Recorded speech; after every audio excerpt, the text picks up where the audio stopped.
సార్వత్రిక ఎన్నికల ప్రచారం ముగియడంతో ప్రధాని నరేంద్ర మోదీ కన్యాకుమారిలోని వివేకానంద రాక్ మెమోరియల్ వద్ద ధ్యానం చేస్తున్నారు.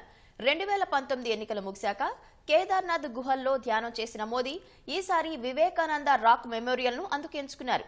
మోదీ పర్యటన నేపథ్యంలో అధికారులు కట్టుదిట్టమైన భద్రతా ఏర్పాట్లు చేశారు.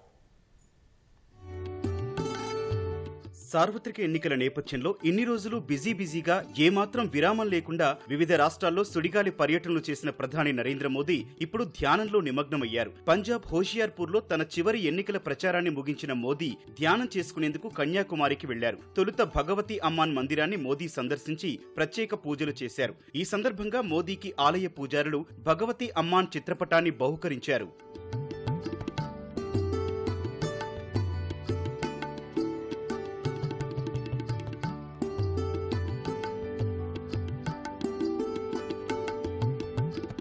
మోదీ మొత్తం 45 గంటలు కన్యాకుమారిలో గడిపేలా ప్రణాళికలు రచించుకున్నట్లు పార్టీ వర్గాలు వెల్లడించాయి. కన్యాకుమారిలో స్వామి వివేకానంద ధ్యానం చేసిన స్థలంలో ఆయన స్మారకార్థం రాక్ మెమోరియల్లో మోదీ ధ్యానం చేస్తున్నారు. జూన్ 1 వరకు కన్యాకుమారిలో మోదీ ఉండనున్నారు. 2019లో ఎన్నికలు ముగిసిన తర్వాత ఆయన కేదార్నాథ్ వద్ద గుహల్లో ఇలాగే ధ్యానం చేశారు.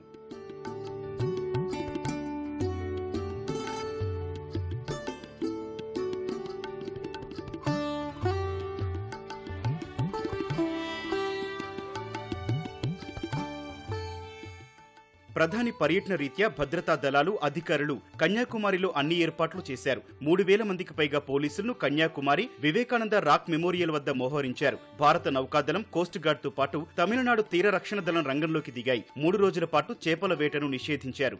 మోదీ ఈసారి కన్యాకుమారిని ఎంపిక చేసుకోవడంపై ఆసక్తి నెలకొంది. 1892లో స్వామి వివేకానంద ఇక్కడే 3 పగళ్లు 3 రాత్రులు ధ్యానం చేసి జ్ఞానాన్ని సంపాదించారని నమ్ముతారు. యువకుడిగా ఉన్న రోజుల్లో రామకృష్ణ మిషన్ సభ్యుడైన మోదీ స్వామి వివేకానందను రోల్ మోడల్ గా భావిస్తారు.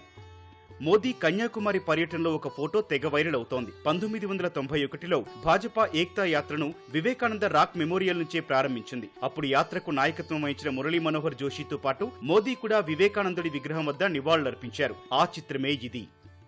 లోక్సభ ఎన్నికల ప్రచారంలో మోదీ తీరిక లేకుండా దేశమంతా సుడిగాలి పర్యటనలు చేశారు. ఒక్కో రోజు 3 నుంచి 5 సభల్లో పాల్గొన్నారు. ఎన్నికల షెడ్యూల్ ప్రకటించిన తర్వాత నుంచి 2.5 నెలల్లో దేశవ్యాప్తంగా 200కు పైగా ర్యాలీలు నిర్వహించారు. ఒక్క మేలోనే 96 సభలు నిర్వహించారు.